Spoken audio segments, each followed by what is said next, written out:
afterwards. Yeah, so welcome everybody. Okay, and good. we just started a new Torah reading cycle, and we are changing the clocks this weekend. So a great opportunity to talk about night and day and evening and morning. And yeah, Shemai's Thursday night class. and Who has a son going to medical school?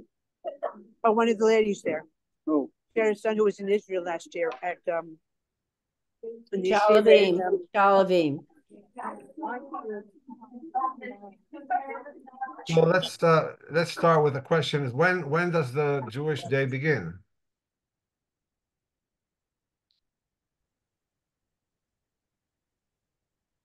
Wait. Okay, so do you guys see or no? Do you see it? Yes. yes, we see. Okay, so what's your answer? And also explain why. When does the halachic day, like if you know, when does the day begin? Not astronomically, but halachically. Well, because it says in the Torah, the evening and the morning were the first day. Oh, so that's a great answer. And let's look at the verse. So maybe the most famous verse of the creation story is what Natalie just said. Let's see the Hebrew. Vayhi erev, vayhi voker, yom echad. So just a quick grammar point. The reason it's voker, it's because of grammar rules and that the previous syllable is an open syllable and the tropes. But I'm just gonna say boker, like most Israelis would say. Okay, so that's how I'm gonna talk about it. But when you read the Torah, you're supposed to say voker with the V sound. So the erev comes before the boker, and so the common understanding is that since the evening comes before the morning, then the Jewish day begins in the evening. And we're so used to it because all our holidays start in the evening, and Shabbat starts in the evening, that we don't give it much thought. We don't actually think, or at least I didn't think about it until I heard a shir about this from my brother, and then I read an article about it that I'm going to quote to you from today, that there could be another explanation, and maybe this is not the simplest explanation of the verse. So the question really is this the pshat of the verse? Because it comes at the end of the first day, and then it comes at the end of the second day, and then it comes at the end of the third day. So we're going to talk about Rashbam, who was the grandson of Rashi, who died in 1158, so 12th century exegete, and led a school of thought. He was a pshat a commentator, but not only a pshat commentator, his method of interpreting was that you can interpret a passage according to its contextual meaning, even if that passage is in contradiction to halakha. So first and foremost, you look at the verse itself and the context, and you think, what did the author mean to say here? You know, what did the Torah mean to say here, regardless of how we later interpret it in Talmud and in halachic writings. So in his view, there could be two levels of understanding. There could be the pshat level, and that could be maybe even contradicting what the halachic what the halacha learned from this verse. So now he takes up this verse and he says, "Wait a minute, we've all been reading this wrong. So do we have a volunteer to read Rashbam's reasoning? Why we've all been reading? Don't worry. What? Okay. Yeah. All right. And it was evening and it was morning. It does not say it was night, Lila, and it was day, Yom, but it was evening, meaning the first day passed and the light set, and it was morning, the ending of the night, for the dawn broke. One day of the 6 days mentioned in the Ten Commandments was completed. Afterwards, the second day began, and God said, "Let there be sky." The verse is not coming to tell us that evening and morning constitute one day, for we do not need to explain anything but how the 6 days were for the coming of the morning. The night was over, with the coming of the morning, the night was over. Thus, one day was completed and the second day begun. So he completely transforms the meaning of this verse. Let's look at the actual text of the Torah. Good for you. Right? So let's see how it fits with the days. So I'll bring up the Sefaria version. And do you guys see it? Mm-hmm. Yes, yes. God created the light and the Choshech. Remember it? We read it 2 days in a row on Simchas Torah, then we read it on Shabbat Bereshit. Ve'lachoshech kara laila vayerev vayvoker yom echad. So Rashbam understands it.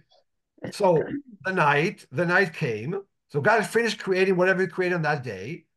And then dawn broke, that's the boker, and that completes the day. And now when we go to verse 6, it's a new day. The day actually starts in the morning.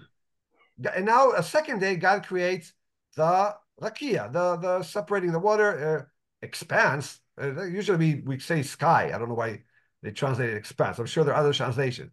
And then we go to the end of the second day. Vayerev, so, and then the evening came, and it went all the way up to dawn, and that's Yom Sheni. And that ended the second day.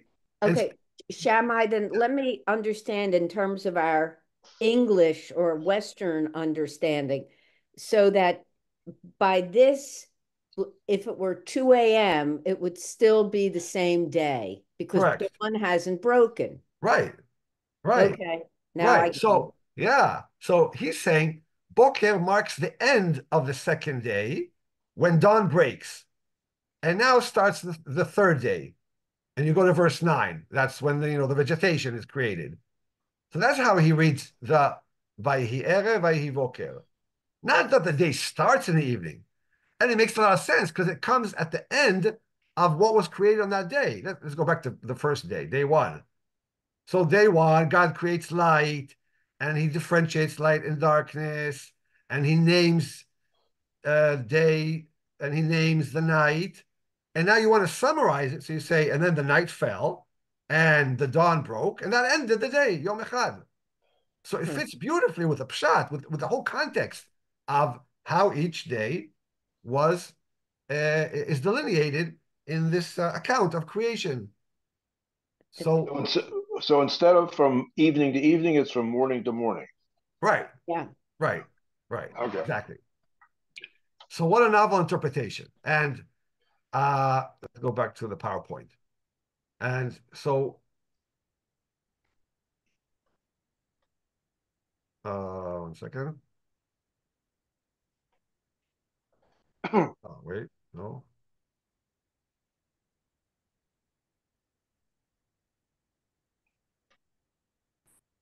Okay. So let's continue.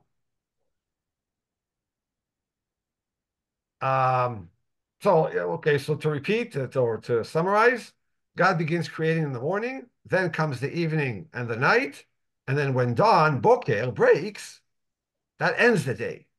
That ends the day. Okay, right? So now wait, you say to me, who said that the halachic tradition is that day follows night comes from this verse? Maybe it comes from a different verse.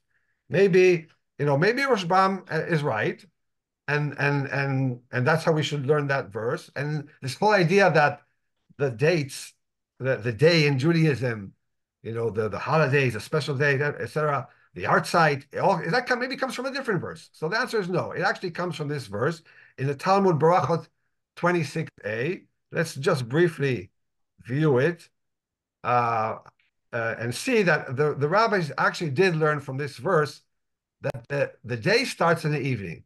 So there's a discussion here. What if you forgot to say mincha? Should you say 2 times the Amidah in Mariv? You erred, you did not recite the afternoon prayer. We don't have to get into the nitty-gritty. We could just look at this line here.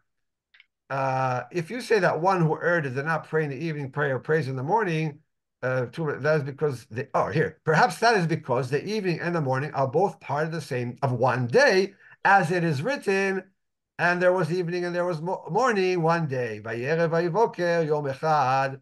So you see, the Talmud definitely learns from this verse that the day starts in the evening. Right. Right? Right. The evening and the morning are both part of one day. There was evening and there was morning. Okay. Here, the evening and the following morning constitute a single unit. Okay. So clearly that's the Talmud's understanding. And so now we want to go back and see, what do we do? Rashbam seemingly is contradicting what the Talmud is telling us about this verse. So how are we going to allow him to do that? So Rashbam will say that it's not opposite. I'm not contradicting the halacha, or no, he's saying he doesn't have a problem with contradicting halacha. Why? Because we can read text at two levels. Do you see the slide with the opposites? Yes. Sure, yes. So we have the pshat level, right? His reading of the text, and I think it's very persuasive, is that the day comes before the night. The day starts at dawn and ends at the next dawn of the next day, right? So it starts at 4 a.m. Let's say dawn is 4 a.m. and then on Sunday, and then it ends at 4 a.m. on Monday. But on the halachic level, that's what we saw in the Talmud. They, for halachic reasons, understood this verse to teach us that the night comes before the day, and we follow this practice, even though it's not the Peshat understanding, the simple contextual understanding. And there's no problem with that. There's the halachic truth, and then there's the contextual truth. You know, when we study a text, we're not interested in what do we do tomorrow? How are we going to celebrate Shabbat at the end of this week? We just want to know what the text is saying. And he sees no problem with that, which is a very modern way. You know, people think that the modern criticism of Bible, what's it called, biblical criticism, they broke new ground. But you see already here in Rashbam in the 12th century, he's saying, no, we can understand the Bible in ways that Chazal and the Talmudic rabbis did not understand it that way. We can contradict them, and there's no problem with that. It's not new. I mean, this is what is it called? The Achnai oven thing, where the scholars say, hey, God, you may have created the Torah, but you gave it to us. We interpret it. And God then says, you guys won. Right. Or Yeah. so it's Yeah. been around a long time. Right. So that's a great story, the Achnai story. And it's all up to us to interpret the Torah. And we can interpret it in terms of what's the pshat meaning, and then we can also say, for halachic purposes, here's how our sages understood it, and we can still follow it. Now, Ibn Ezra had a big problem with that, because his method of explaining verses, even though he was also a pshat commentator, his approach was that when it comes to halachic passages, we must interpret them in line with Chazal. He did not accept this idea that you can contradict Chazal. And let's see a quote from him. Heaven forbid that we join with the Sadducees who say that the sages' interpretation contradicts scripture. Rather, all their words are truth and the Lord God is truth. And so, and this is from his introduction to his commentary on the Torah. So even though both are Pshat commentators, they're really very different and even opposing each other, right? So we have Rashbam on the right and Ibn Ezra on the left, and there's a big machlokes now between them. And here's the question. If Ibn Ezra saw what Rashbam wrote about in the evening and the morning by Erev Boker, what would he do? How would he view Rashbam? So luckily for us, he actually saw Rashbam's commentary, and he went bananas. Okay, it's amazing what he wrote. So we're going to see it in a second. The manuscript of Rashbam's commentary on this verse was shown to him, and he was just infuriated and just went berserk. I mean, we're going to see a quote from him. He wrote what's called Igeret HaShabbat, a letter of Shabbat, and he wrote it in a way that there was a dream, and the Shabbat came to him and gave him a letter. And he is now very, very troubled by this letter. And let's see the beginning of that, and then we'll see the gist of what he's saying about Rashbam. So at the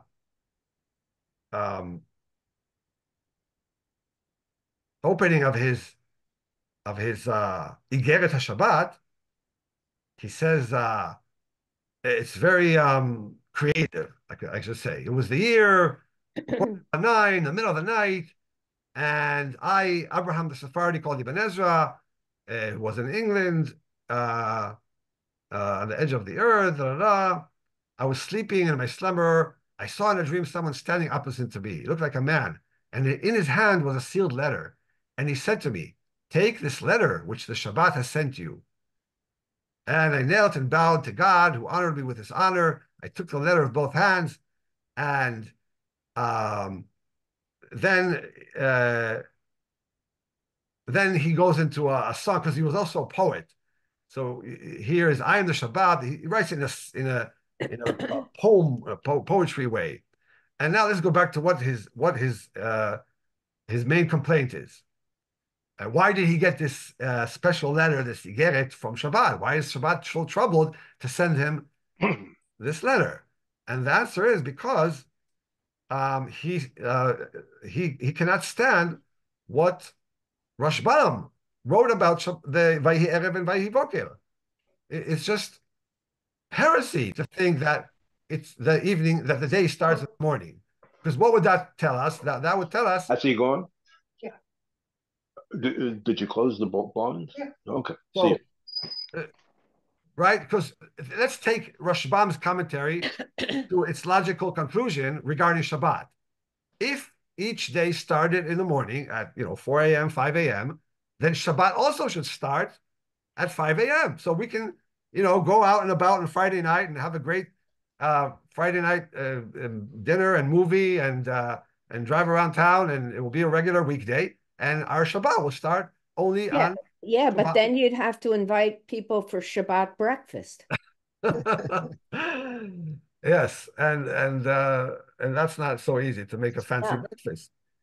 So he's very troubled by it, and he said he writes a scathing critique, and I should add, a violent. So any volunteer to read this critique of Ibn Ezra of Rashbam? Okay. Rashbam's commentary is misdirecting all of Israel, the east and the west, the near and the far, the living and the dead. Those who believe this difficult commentary, God will avenge the vengeance of Shabbat upon them. Wow. Anyone who reads it aloud, his tongue will stick to his palate. Any scribe who writes it as a comment on the Torah, his arm will dry and his right eye will go blind. But for the rest of Israel, there'll be light. Okay. Izmir. Izmir. Believe like I do, or you're dead. Yeah. So I ask, why? Why do you need to be so violent? You can disagree civilly. No need for this. And let's see. He's threatening us with all these terrible things that will come to us. It didn't leave much effect on the people who published Sefaria. Well, I mean, maybe it did, right? Let's go see if they're willing to do the unimaginable and print online. Maybe it doesn't count. Maybe his curses don't come to those who put it online, right? Let's see. So let's bring up Genesis 1:5, and let's look if they actually printed, God forbid, Rashbam's commentary. So here, do you see Sefaria? Right? Mm-hmm. This is the verse. Yeah. Let's click on it. Let's go to commentary. Let's go to Rashbam. Rashbam. Well, we just saw Ibn Ezra's. Right. And Vayere Vayivoker. It is right? This is what you read beforehand, Nana. It is noteworthy that the Torah here did not write Vayira Vayom, but wrote Erev. This is the period when God made the light. The subsequent expression Vayivoker refers to the morning after the night, when the dawn. See, so they actually did print it. And Ibn Ezra's threats did not deter them. And they shouldn't. There is really no need for that kind of language. Yeah. You can disagree with Rashbam, but what does it show you? That he really took it to heart. I mean, he really thought that Rashbam is starting a new religion, or something like that. And I'm going to show you that Rashbam did not actually intend for his commentary to apply to Shabbat. And we're going to end with that, right? But before we do that, I want to ask, how is the Friday ending different than the rest of the day? So we're going to stick with the Safaria screen and look at the second day, how it ends. Vaye'erev vayboker Yom Sheni. Okay, the third day ends Yom Shlishi. The fourth day ends with Yom Revi'i. The fifth day ends with Yom Chamishi. Now look at how the sixth day ends. And my question to you is, how is it different? Verse 31. Do you see anything different in the Hebrew? Oh, excuse Yom, me. Yom Yom HaShishi, it's Friday, yeah. how is it different? My question is there something here different than all the rest of all the other days? Right? Go back. So Yom, so so so in this one, in the Shabbat one, he's ending with the day that. No, I guess he does that with all of them, no, right? no, linguistically, no, before we get to commentary, just looking at syntax and the words and the letters. So there was Yom Chamishi. Think Yeah. about definite articles, indefinite articles. Yom Chamishi, right? Versus Uh, Yom Hashishi. okay. So there's ha. Okay, so it's There, the. the Friday. You see, Yeah. it gets lost in the translation. That's a problem when for translators, um, that it doesn't come across in in the English translation. All the rest of the days, there was no ha. There was no definite article before the day. Yom Sheni, Yom Shlishi, Yom Yeah, Revi, Yom Chamishi. Right? But in the English, it looks the same. The sixth day, the fifth day, yeah. right? It gets lost. But if you look at the Hebrew, so I said, let's look at the Hebrew, there's definitely different. And so Rashbam takes that to say, okay, that's where my commentary stops. Here, actually, we go back to the common understanding. And let's see him explain it. That actually, yes, Shabbat is going to start in the evening. So let's see him explain that. So he uses this anomaly in the Hebrew to say, aha. So this Friday and Shabbat are different. Okay, so let's see that.